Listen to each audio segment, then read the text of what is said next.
It's a Sunday morning. It's very quiet, and it's a little bit of a rainy day in Konya. That's Konya with a K.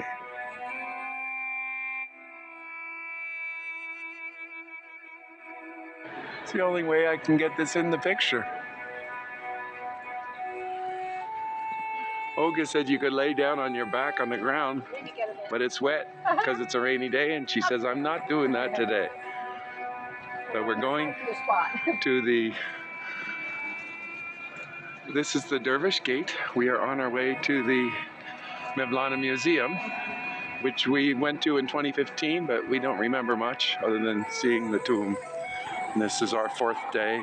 Had a wonderful time walking around the town and seeing different sites that maybe not everybody goes to, but we have our own unique flavor. Konya. And we always have to really make an effort to find the entrance to places. It doesn't come natural. The good news is we first went to the exit, couldn't get in. Apparently they didn't recognize us as dervishes, so we couldn't get in that gate. And we continue on. You know, in some of the towns, like I noticed this yellow line, there's like a tourist map that takes you from point to point, and you follow that line and you have a sort of a self-guided tour. That's also true, but this one has a structure to it, so it sometimes is for the blind people to find their way, but I don't know what this is. Wherever Olga goes, there's a point of interest, and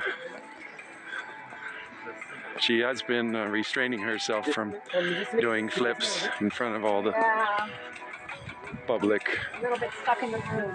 I'm making the best of it. Monuments. She's confined herself to hotel room yoga. Okay, let me come over here. Mevlana Museum, 9 to 4:40. You made it through security? I sure did. And no one is here. You come on a Sunday morning. It's good to know. There is an app, a mobile museum app, if you want to go that direction. Looks like renovations are underway. And we'll just make a start.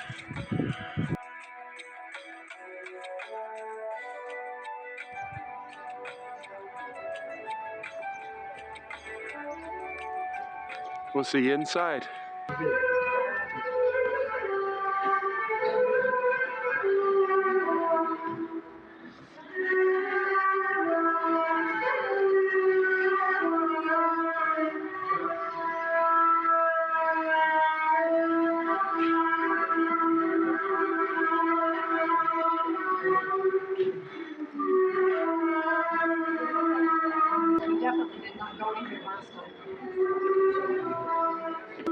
This is from the Masnavi.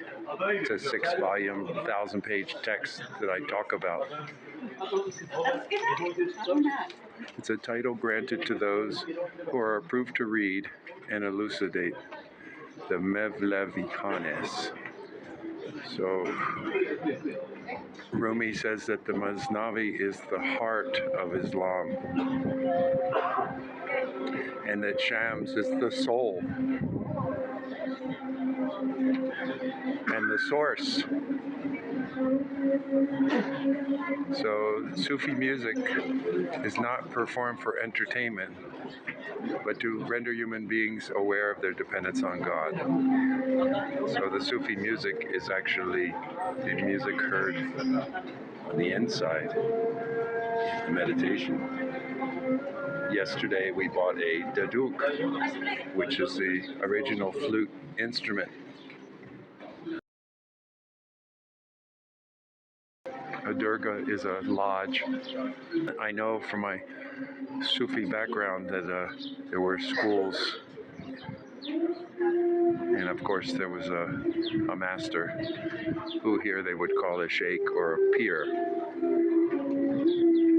And then you followed the instructions of your peer to find your way.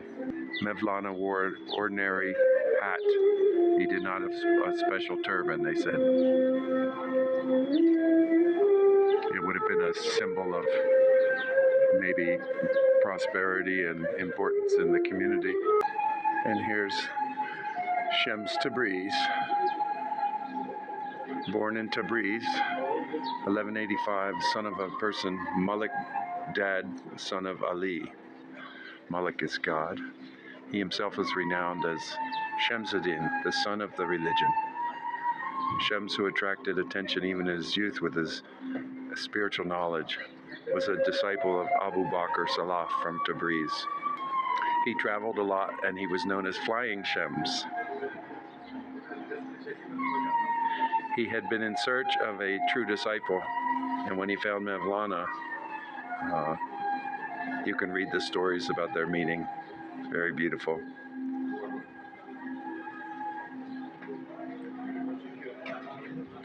When he was a child, he said something very difficult to his father. Of course, he was a born saint, and the father says, if this is the way you treat your friends, I fear for your enemies. Turbadar is a dede who is responsible for the maintenance of Mevlana's tomb. Well, after a saint dies, then the religions come. I was just saying to Olga that I remember reading that no saint comes to the world to form a new religion.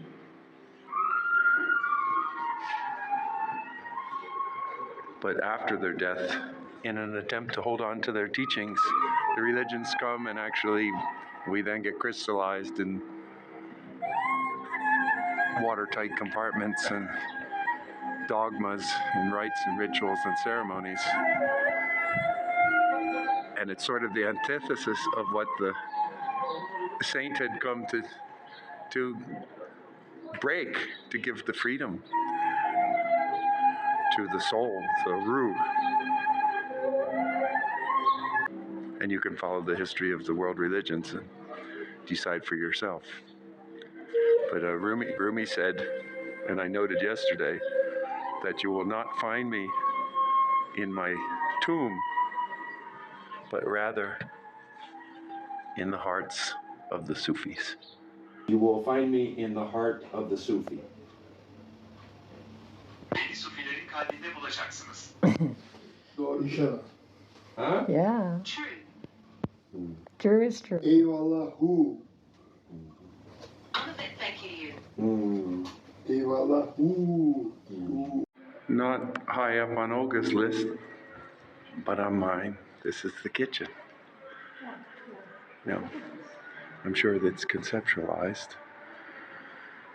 So I read that these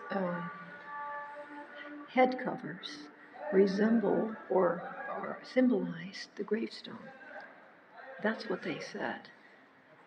So that makes sense in the sense that you have to die one day. Mm-hmm. That's beautiful. I love that.